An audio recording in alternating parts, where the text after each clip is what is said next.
لا الہ الا اللہ محمد رسول اللہ، لا الہ الا اللہ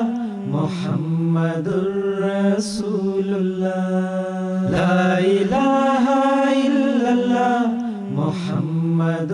رسول اللہ۔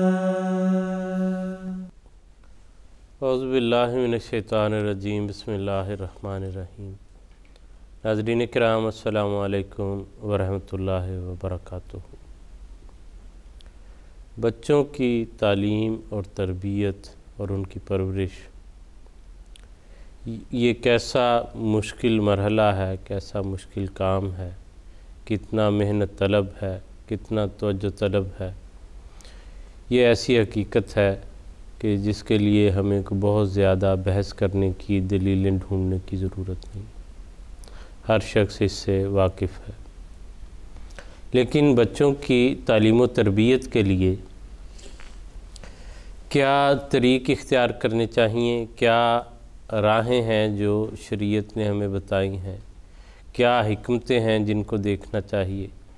اور کیا وہ انسان کی لمٹس ہیں جس میں اس کو اجازت ہے کہ اس کے اندر رہتے ہوئے بچوں کی تعلیم و تربیت کا وہ انتظام کر سکے۔ بچے جو ہیں وہ شرارت بھی کرتے ہیں، کھیلتے بھی ہیں، بات مانتے بھی ہیں، نہیں بھی مانتے۔ تو ان سب صورتوں میں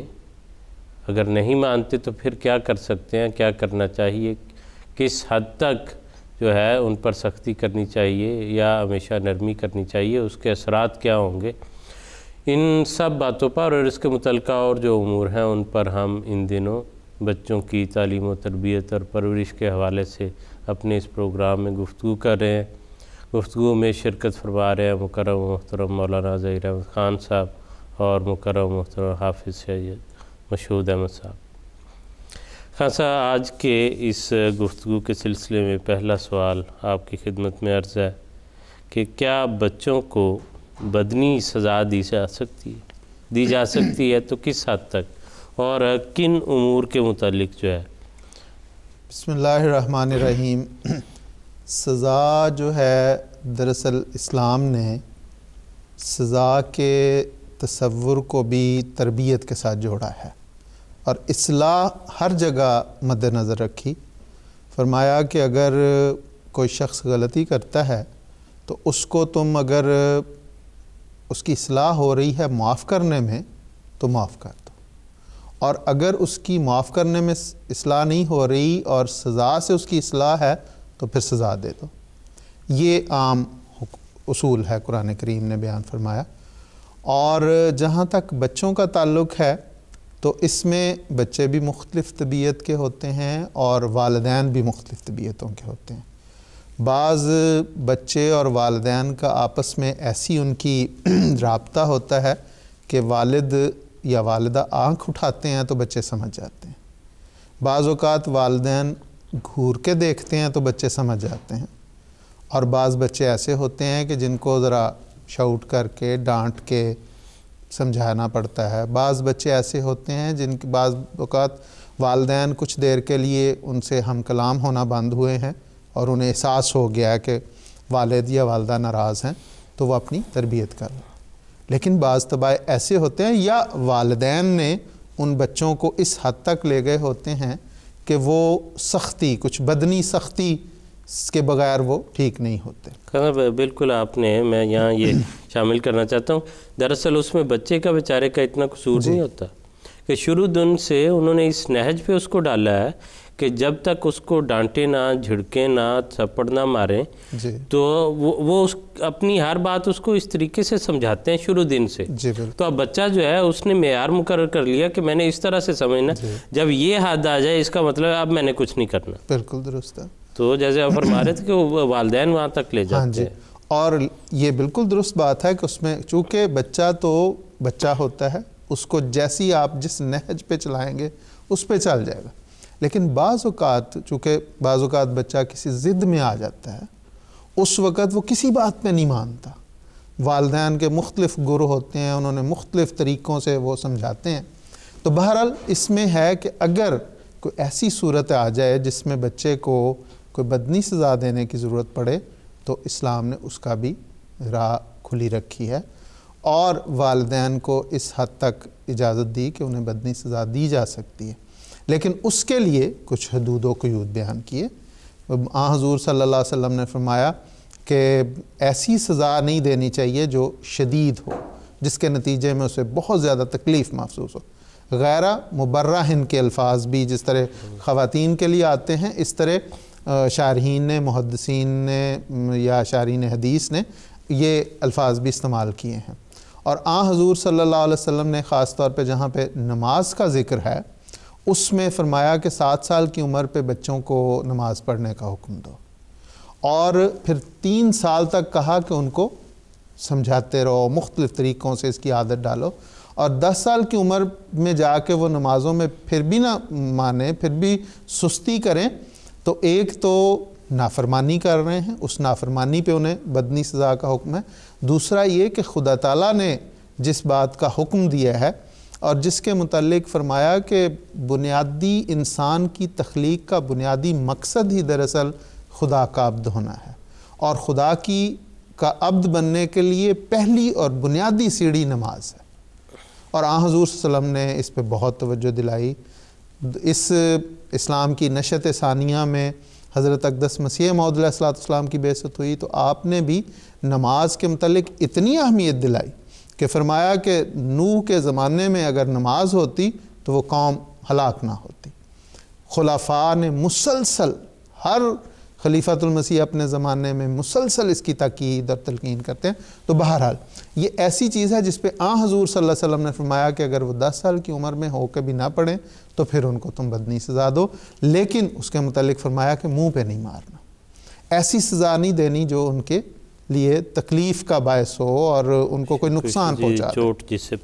جس سے چوٹ پہنچے۔ تو گویا اس میں ایسے والدین کے لیے یہ رہنما اصول بتا دیا کہ تم ایسے بچوں کو جن کو یا تو تم خود جن کی عادت بگاڑ چکے ہو، یا جو بعض اوقات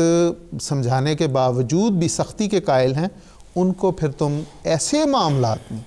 جو دراصل ان کے اس دنیا کی زندگی سنوارنے اور اخروی زندگی سنوارنے کے لیے جو امور ضروری ہیں ان کے نہ کرنے پہ انہیں تم یہ سزا دے سکتے۔ یہ نہیں کہ چھوٹی چھوٹی باتوں پہ اس نے کوئی بات نہیں مانی یا وہ پانی نہیں لا کے دیا یا کوئی ایسی، اس پہ تم مارنا شروع کرو، ایسے نہیں، بلکہ ایسے جو نہایت اہم امور جس کا شریعت کے ساتھ تعلق ہے، ایسے امور کے متعلق فرمایا۔ حضرت اقدس مسیح موعود علیہ السلام نے بھی اس کی طرف توجہ دلائی اور فرمایا کہ بنیادی چیز یہ ہے کہ بچوں کے لیے دعا کرنی چاہیے، بہت زیادہ دعا کرنی چاہیے، اور فرمایا کہ بعض لوگ صرف مار کو یہ سمجھتے ہیں کہ اس کے نتیجے میں وہ تربیت کر لیں گے، لیکن وہ شرک دراصل کرتے ہیں۔ صرف مار سے بچے کو درست نہیں کیا جا سکتا۔ حضور صلی اللہ علیہ وسلم کے بھی اس حکم کا یہ مطلب نہیں ہے کہ ان کے لیے دعائیں چھوڑ دو، نصیحت تربیت چھوڑ دو اور صرف مارنا شروع، بلکہ فرمایا کہ پہلے نصیحت کرو، تربیت کرو، بار بار توجہ دلاؤ، پھر نہ مانے تو پھر تم کس حد تک بدنی سزا دے سکتے ہو۔ تو یہ چیزیں جو ہیں ان سب کو سامنے رکھتے ہوئے ہم یہ نتیجہ نکال سکتے ہیں کہ بنیادی اور اہم چیز یہ ہے کہ ان کی تربیت کے لیے دعائیں والدین کو کرنی چاہیے، ان کو مسلسل نصیحت اور تاکید کرنی چاہیے مختلف پیرایوں میں، اور پھر ایک حد پہ جا کے انہیں ایک حد تک بدنی سزا دینے کی اجازت ہے۔ لیکن جب بچہ اس عمر سے بڑھ جائے، مجھے یاد ہے کہ موجودہ حضرت صاحب نے ایک موقع پہ اس حدیث کی تشریح کرتے ہوئے ایک ذاتی ملاقات میں فرمایا کہ اس کے بعد پھر مطلب یہ ہے کہ پھر ان کو ان کے حال پہ چھوڑ دینا چاہیے۔ جب بچہ اس حد کو چلا جائے کہ وہ باپ کی کندھے کے برابر ہو جائے تو پھر تو آپ اس پہ ہاتھ اٹھائیں گے تو اپنی بے عزتی کروانے والی بات ہے، پھر صرف دعا اور رہ جاتی۔ اسی لیے حضرت اقدس مسیح موعود علیہ السلام کی خدمت میں کسی صحابی نے عرض کی بچوں کے متعلق کہ ان کو نماز کی حضور آپ کہا کریں کہ پڑھا کریں، سختی کریں، تو حضور نے فرمایا کہ میں یہ چاہتا، میں تو انہیں نصیحت ہی کر سکتا ہوں، لیکن سختی کر کے میں یہ نہیں چاہتا کہ وہ میری نمازیں پڑھیں بلکہ وہ اللہ تعالیٰ کی نمازیں پڑھیں، میں چاہتا ہوں کہ وہ اللہ کی عبادت کرنے والے ہوں۔ تو یہ ہے طریق جو حضرت اور میں بالکل خاندہ جیسے آپ فرما رہے ہیں، موسیٰ علیہ السلام نے تو سارا مدار جو ہے اپنا وہ دعاؤں پر ہی رکھا. صاحب کا وہ منظوم کلام میرے سامنے ہے اس وقت کہ بچوں کے متعلق جو حضور نے لکھا کہ کر ان کو نیک قسمت، دے ان کو دین و دولت، بالکل کر ان کی خود حفاظت، ہو ان پہ تیری رحمت، دے رشد اور ہدایت اور عمر اور عزت، بالکل یہ روز کر مبارک سبحانہ میں یارانی. آگے جا کے حضور نے لکھا کہ میری دعائیں ساری کریو قبول باری، میں جاؤں تیرے واری کر تو مدد ہماری. بالکل. تو اللہ تعالیٰ سے مدد مانگتے ہوئے، دعائیں کرتے ہوئے، اور حضور نے فرمایا کہ ہمارا تو یہی ہے کہ بنیادی باتیں جو ہیں وہ ہم بتا دیتے ہیں، موٹی موٹی باتیں جو ہیں بچوں کو، باقی جس میں جتنی سعادت مندی ہوگی وہ خود جو ہے وہ اس سے حصہ لے لے گا. اور حضرت اقدس جی بالکل. اور واقعات کے اندر خان صاحب اگر دیکھیں ہم کہ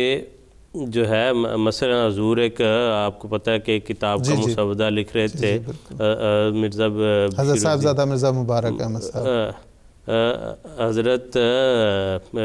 خلیفۃ المسیح ثانی غالباً جو ہیں وہ آئے اور انہوں نے وہ پھاڑ دیا. جی جی بالکل. تو اس پہ صاحب نے بالکل جو ہے ضرورت ملال بھی نہیں تھا، کہا کہ اس میں بہتری ہوگی، اللہ تعالیٰ اس سے بہتر لکھوانا چاہتا ہے. بالکل. لیکن وہ دوسرا جو ابھی نام آپ نے لیا غالباً ان کا وہ واقعہ ہے کہ قرآن کریم جو ہے وہ ان کے ہاتھ سے گرا. جی بالکل. تو اس پر حضور نے ان کو جو ہے وہ بدنی طور پہ بھی ان کو جو ہے وہ ہاتھ جو ہے وہ لگایا. تو اب دونوں چیزوں میں دیکھنے والی بات ہے کہ ایک ہے اس کی اللہ تعالیٰ کے کلام کی عزت اور عظمت آپ کے اپنے دل میں اور بچوں کے دل میں قائم کرنا، اور دوسری چیز ہے کہ ایک اپنی محنت کا کام ہے، ٹھیک ہے، اور محنت کر لیں. بالکل. تو یہ دیکھنے والی بات ہے کہ کس چیز پر انسان غضبناک ہوتا ہے، کس بات پر غصہ اس کو آتا ہے. اگر تو وہ اپنے دل کے وجہ سے ہے، حضور یہ کہہ رہے کہ یہ شعلہ جو ہے غضب کا کہاں سے نکلا ہے، اس کو دیکھنا چاہیے. بالکل درست. کہ کس وجہ سے آیا. اگر تو اپنے وہ مطالب کی خاطر ہے تو پھر وہ شرک والا غصہ ہے، اور اگر وہ اللہ تعالیٰ کی خاطر ہے تو پھر جو ہے وہ اصلاح کے لیے ہے اور وہ فائدہ مند ہوگا. تو انسان کو یہ ہمیشہ جو ہے یہ بات مد نظر رکھنی چاہیے کہ بچوں پر نہ تو بلیک اینڈ وائٹ نہیں ہے، کہ نہ یہ اصول بلائیں کہ جی بچوں کو کچھ نہیں کہنا، جو کرتے رہے. حضرت صاحب نے، ہمارے موجودہ امام نے، حضرت صاحب نے خطبے میں ذکر فرمایا، اپنے خطبے جمعے میں یہاں بیت الفتوح میں، مجھے یاد ہے کہ حضور نے یہاں کے مغربی معاشرے کا ذکر کرتے ہوئے کہا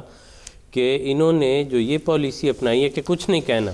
اس کے نتیجے میں اب ان کے اپنے معاشرے کے اندر یہ آوازیں پیدا ہونی شروع ہو گئی ہیں کہ بچوں کا بیہیویئر ایسا بگڑ گیا ہے کہ ضرورت ہے کہ کچھ کرنا چاہیے، ایسا قانون ہونا چاہیے. اس لیے لوگوں نے وہ حصہ، وہ جو صرف نرمی پر زور دینے والے ہیں، وہ بھی کر کے دیکھ لیا ہے. اور دوسرا جو ہے پہلو کہ نہ یہ کہہ سکتے ہیں معاف کر دیں بالکل، نہ یہ کہہ سکتے ہیں کہ ہر وقت جو ہے وہ ڈنڈا ہاتھ میں ہو، اور باپ جو ہے اس کے آتے جو ہے وہ بچے چھپنا شروع ہو جائیں کہ جی، بلکہ ایسا ہونا چاہیے کہ وہ تو انتظار کر رہے ہوں کہ اس کو ملنا ہے، اس کے پاس بیٹھنا ہے، اس سے باتیں کرنی ہیں، نہ کہ ایسی اس کی صورت ہو کہ وہ گھر میں داخل ہو تو گھر میں ایک کو حرام مچ جائے. تو اس لیے یہ جو ہے معتدل راستہ اور درمیانی راستہ کہ جس سے، اور سب کی بات مجھے یاد ہے کہ ایسا تعلق ہونا چاہیے دوستانہ رنگ میں کہ جس سے بچے جو ہے وہ شیئر کر سکے بات، نہ کہ وہ ڈر کے وہ چھپے رہے، اور جب اس کے نقصانات بڑھ جائیں حد سے، اس وقت آپ کو پھر پتہ چلے کہ جی اچھا یہ ہو گیا تھا اور بچہ اپنے ڈر کی وجہ سے مجھے بتا نہیں سکا. سیم صاحب، بعض اوقات یہ جو آپ نے ذکر کیا کہ ان ملکوں کی، بعض اوقات یہ ہوتا ہے کہ انسان بچوں کو اس حد تک سمجھتا ہے کہ اگر ہم ان کو منع کریں گے تو ان کی شخصیت جو ہے وہ متاثر ہو جائے گی. یہ جو واقعہ آپ نے بیان کیا حضرت صاحبزادہ مرزا مبارک احمد صاحب کا، کہ وہ کسی بات پہ ضد کر رہے تھے اور اس ضد کے دوران انہوں نے وہ ہاتھ مار کے گرا دی. حضرت اماں جان رضی اللہ تعالیٰ عنہ قرآن کریم پڑھ رہی تھی. تو وہی بات جو آپ نے کہ احساس دلانے کے لیے، کہ عظمت دلانے کے لیے، تو اس سے کہ بعض اوقات لوگ کسی کے گھر میں جاتے ہیں تو اپنے بچوں کو پہلی تو تربیت ہی نہیں ہوتی، وہاں جا کے ان گھروں میں قرآن مچا دیتے ہیں وہ بچے. تو یہ بھی ایک توجہ والی بات ہے، اور والدین کو خیال رکھنا چاہیے کہ جب کسی کے گھر میں بچے جائیں، اپنے گھر میں بعض اوقات کھلی چھٹی ہوتی ہے کہ جو مرضی کریں، لیکن وہ بھی ایک حد تک، کیونکہ اگر وہاں پہ نہیں سکھائیں گے تو پھر وہ دوسرے کے گھر میں جا کے بھی اس کی حفاظت نہیں ان چیزوں کی کر سکتے، اور کئی قسم کے نقصانات کا اپنے لیے بھی اور ان کے لیے بھی باعث اور دل میں وہ بیچارے برا بنا رہے ہوتے ہیں کہ کہہ نہیں سکتے، تو اس لیے خواہ جو ایک اچھے ماحول کے لیے گئے تھے وہ اندر سے خراب ہو رہا ہوتا ہے، تو اس لیے بچوں کو ساری باتیں اور یہ ذمہ داری ہے کہ ان کو ساتھ ساتھ جو ہے بتاتے رہیں۔ اس موقع پہ بعض لوگوں کا جو ہے وہ اور رنگ ہوتا ہے۔ ایک لطیفہ مجھے یاد آ گیا کہ ایک والدہ کہتے ہیں بچے کو اسکول گئیں چھوڑنے، تو ٹیچر کو انہوں نے کہا کہ یہ بچہ بڑا سینسٹیو ہے، تو کوئی شرارت نہیں کرے گا امید ہے، لیکن اگر کوئی شرارت کرے تو یہ بڑا سینسٹیو ہے، آپ ایسا کریں اس کے ساتھ والے کو تھپڑ مارتے ہیں، یہ سمجھ جائے گا خود ہی۔ اچھا، تو یہ تربیت کا جو ہے نا کئی لوگ یہ پہلو بھی اختیار کرتے ہیں کہ یہ اپنے بچے کو کچھ نہیں کہنا، دوسروں کو بالکل سوال بچوں کو سمجھانا چاہیے، جو طریقے کی بات ہے وہ اس کو وقت پر بتانی چاہیے، وقت گزر جانے کے بعد جو ہے وہ بتائیں تو پھر وہ کام نہیں آنا۔ جی بالکل۔ بہرحال یہ آگے چلتے ہیں ہم۔ ابھی حفصہ بچے جو ہیں وہ ایک گھر میں اللہ تعالیٰ دیتا ہے تو ایک سے زائد بچے ہوتے ہیں، لڑکے بھی ہیں لڑکیاں بھی ہیں۔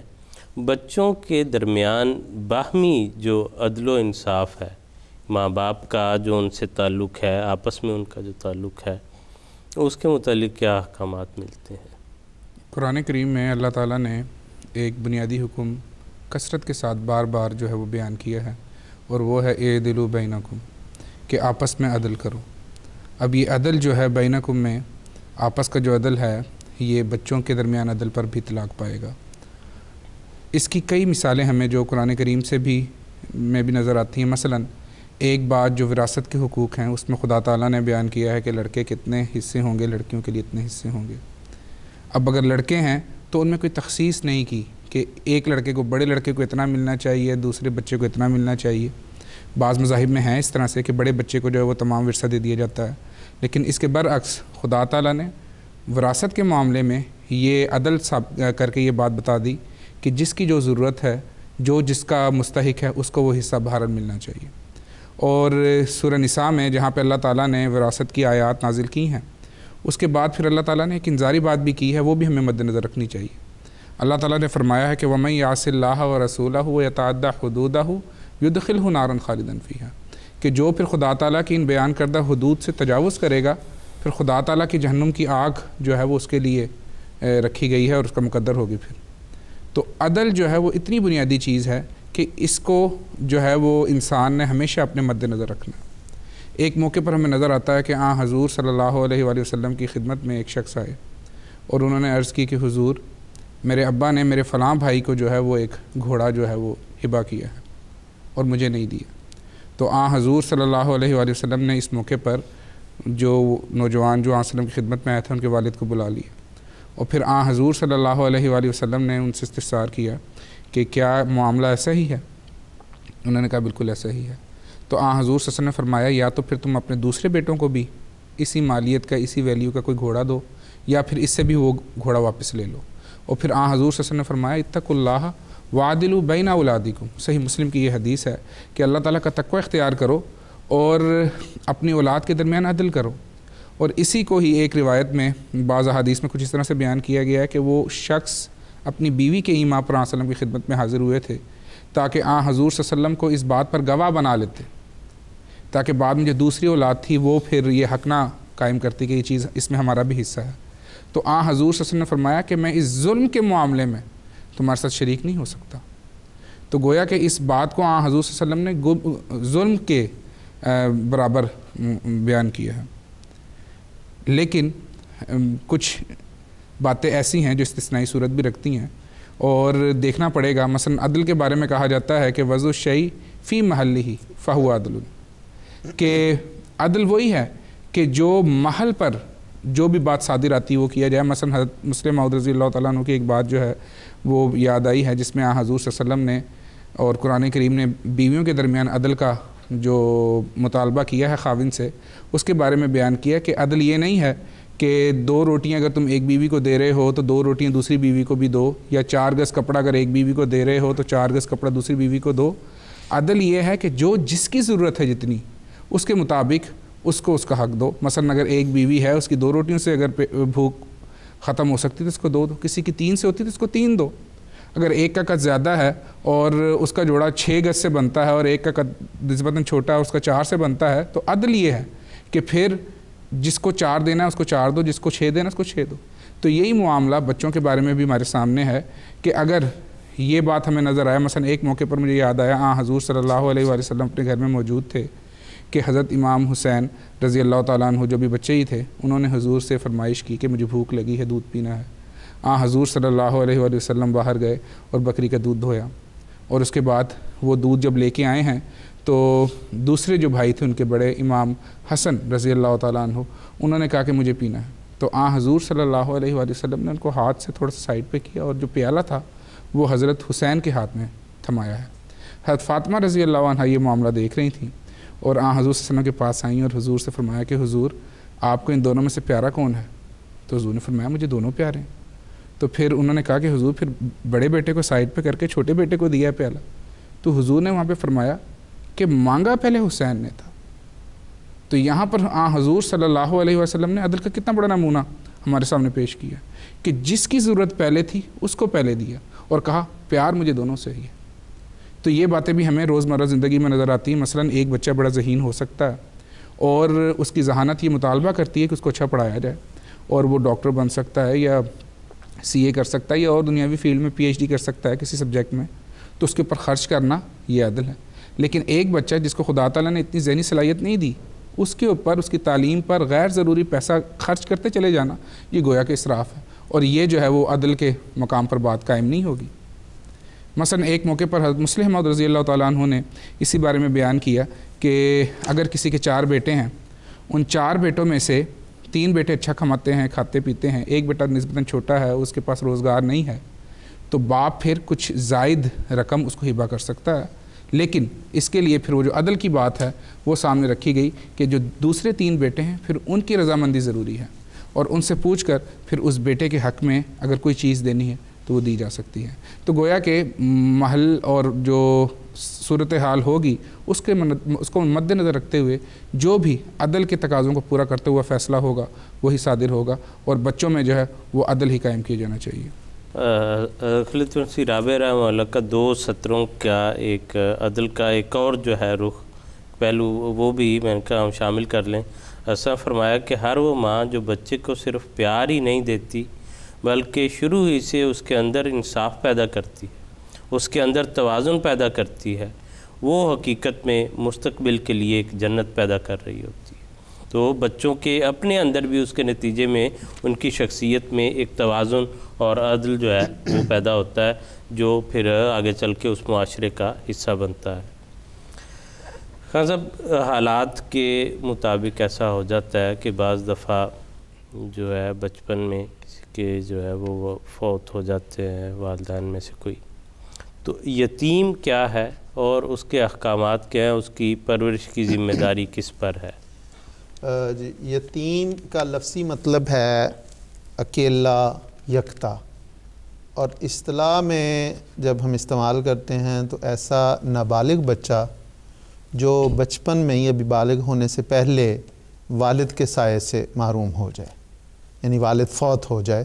تو ایسے بچے کو یتیم کہتے ہیں. اور عجیب بات ہے کہ یہ لغت میں یتیم کا لفظ جب جانوروں کے لیے آتا ہے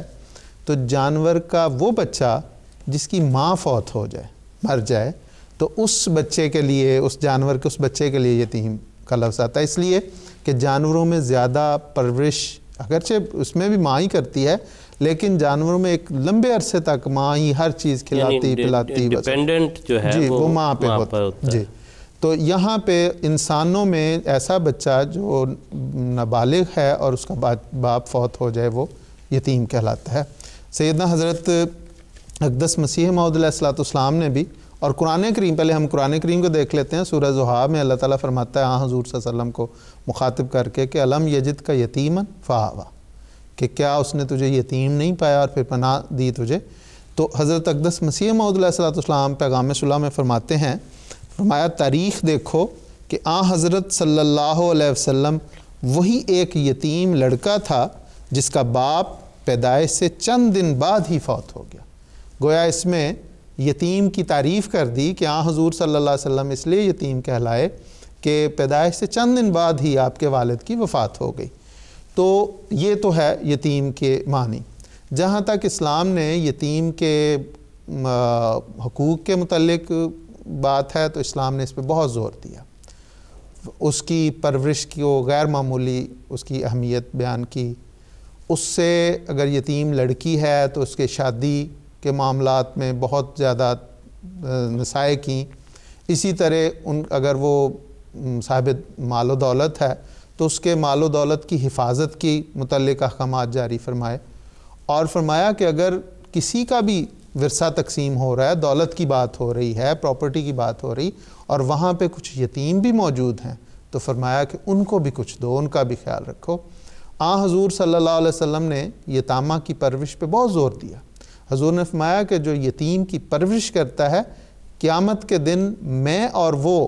اس طرح ہوں گے جس طرح یہ درمیان کی انگلی اور یہ شہادت کی انگلی قریب قریب ہے۔ اتنی اہمیت اس کو دی۔ حضرت عبداللہ بن مسعود رضی اللہ تعالیٰ عنہ غریب صحابی تھے، آپ کی جو اہلیہ تھیں حضرت زینب رضی اللہ تعالیٰ عنہ وہ مالدار تھیں، اور اس معاشرے میں حضور صلی اللہ علیہ وسلم کے تربیت کے نتیجے میں لوگوں میں ایسا شعور پیدا ہو گیا تھا کہ یتامہ کی پرورش کو بہت اہمیت دیتے تھے۔ ہر گھر میں کچھ نہ کچھ یتیم بچے پل رہے ہوتے تھے۔ تو حضرت زینب کے بھی کوئی عزیز رشتہ دار تھے جو یتیم ہو گئے تھے، تو ان کو اپنے گھر میں لے آئی تھیں۔ حضور صلی اللہ علیہ وسلم نے ایک موقع پہ خواتین کو مالی تحریک کی فرمائی اور کہا کہ صدقہ خیرات کیا کرو۔ تو حضرت زینب نے حضور صلی اللہ علیہ وسلم سے دریافت عرض کی کہ حضور، میرے گھر میں بچے ہیں، میرا خاوند بھی غریب ہے، تو میں اگر وہ جو صدقہ ودقہ دینا ہوتا ہے وہ مال اگر میں ان بچوں پہ، یتیم بچوں پہ اور اپنے خاوند پہ خرچ کرتی ہوں تو کیا اس کا مجھے اجر ملے گا؟ تو حضور صلی اللہ علیہ وسلم نے فرمایا بالکل ملے گا، بلکہ دوہرا اجر ملے گا۔ ایک اس لیے کہ تم صدقہ کر رہی ہو، اور ایک اس لیے کہ تم ان رشتہ دار جو قریبی تمہارے اقربا ہیں ان یتامہ پر تم خرچ کر رہی۔ تو یہ حضور صلی اللہ علیہ وسلم نے بڑی اس کی اہمیت بیان فرمائی۔ پھر قرآن کریم نے کہا کہ اگر تم یتیم بچیوں سے شادی کر رہے ہو تو یہ خیال رکھو کہ ان کے حقوق ادا کرنا بہت ضروری۔ فرمایا کہ ان خفتم اللہ تقسطوا فی الیتامى فانکحوا ما طاب لکم من النساء مثنی و ثلاث و رباع، کہ اگر یتیموں کے بارے میں تھوڑا سا بھی شائبہ ہے کہ ان سے شادی کر کے تم ان کے حقوق غصب کر لو گے کہ ان کا پوچھنے والا کوئی نہیں، کوئی ان کا پیچھے آنے والا نہیں، خاندان کوئی نہیں، تو ہم جو مرضی سختی کریں، تو قطعاً ان سے شادی نہ کرو، بلکہ پھر جو آزاد عورتیں ہیں دو تین تین چار چار، ان سے تم شادی کر سکتے ہو۔ اور اس میں بھی فرمایا کہ اگر تمہیں یہ ہو کہ تم آزاد عورتوں سے بھی ایک سے زائد کے ساتھ شادی کر کے انصاف نہیں کر سکو گے فواحدہ، پھر تم ایک ہی کرو۔ تو اتنی اس میں اہمیت یہ بیان کی کہ یتامہ کے ساتھ یہ نہ کہ ان کی زیادتی ہو جائے، کیونکہ آزاد عورت کے ساتھ شادی کریں گے تو ان کے حقوق غصب کرتے تھوڑا سا خوف ہوگا، پشت پہ ہے، ان کے پیچھے ہے، ان کا پیچھا کرنے والا کوئی ہے۔ اسی طرح حضور صلی اللہ علیہ وسلم نے فرمایا، قرآن کریم کہتا ہے کہ اگر تم کو وہ مالدار ہیں یتامہ اور ان کے والدین فوت ہو گئے یا والد فوت ہو گیا تو تم ان کے نگران بنتے ہو، تو قرآن کریم نے اس کے بارے میں بڑے کیا کہ اگر تم غریب ہو تو احتیاط کے ساتھ اس میں سے کھاؤ، اور یہ نہ ہو کہ تم ہڑپ کر جاؤ۔ حضرت مسیح موعود علیہ السلام کا ایک اقتباس پڑھ کے اس کو میں ختم کرتا ہوں، بہت خوبصورت تھا۔ حضرت نے اس دور میں ایک لفظ استعمال کیا، انہوں نے فرمایا کہ یعنی اگر کوئی ایسا تم میں مالدار ہو، صحیح العقل نہ ہو، مثلا یتیم یا نابالغ ہو، اور اندیشہ ہو کہ وہ اپنی حماقت سے اپنے مال کو ضائع کر دے گا، تو تم کورٹ آف وارڈز کے طور پر وہ تمام مال کے متکفل ہو جاؤ اور اپنے قبضے میں لے لو۔ تو اس میں یہ بتایا، یہ ساتھ یہ بھی سمجھا دیا کہ جو معاشرہ ہے، جو نظام ہے، وہ ان یتامہ کے دیکھ بھال کرے گا۔ اگر وہ مالدار ہیں تو ان کے مالدار کی دیکھ بھال کرے، اور اگر نہیں ہیں تو پھر خود اپنے پاس سے ان پہ خرچ کرے۔ جزاک اللہ خان صاحب۔ اور جیسے آپ نے بڑی وضاحت سے جو ہے اس کی اہمیت، اور یہ ایسا موضوع ہے کہ اور ایسا حصہ ہے معاشرے کا جس کا ضرور خیال رکھا جانا چاہیے، اور جو اسلام کی ابتدائی دور میں اور اس دوسرے دور میں بھی جماعت کے حوالے سے ہم دیکھیں تو خاندان کے گھروں میں یہ بڑی جو ہے وہ خوبی رہی ہے کہ یتامہ جو ہیں ان کا خاص خیال رکھا جاتا ہے، ان کی پرورش ہوتی ہے، اور ان کا جو ہے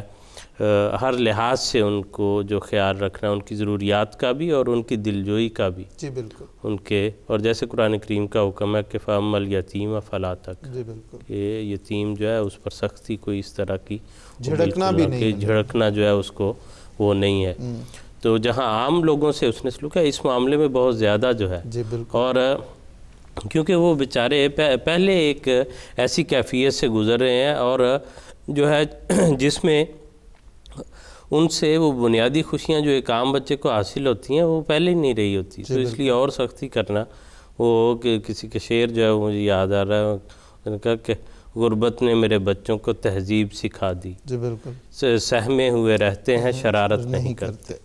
تو جو ایسی حالت میں بچے ہوتے ہیں وہ بیچارے، تو ان کا بچپن تو ایک لحاظ سے ویسے کھو چکا ہوتا ہے، تو یہ معاشرے کی ذمہ داری بنتی ہے کہ ان کو اس بڑے دھارے کا اس کا حصہ بنائیں اور ان کو ساتھ ملا کے جو ہے دین کے اور دنیا کے معاملات میں آگے لے کے چلیں، تاکہ وہ بھی ایک مفید اور اچھا حصہ جو ہے وہ معاشرے کا بن سکیں، اور یقیناً اس کے نتیجے میں آخرت کا ثواب بھی جو ہے وہ انسان کو ملتا ہے۔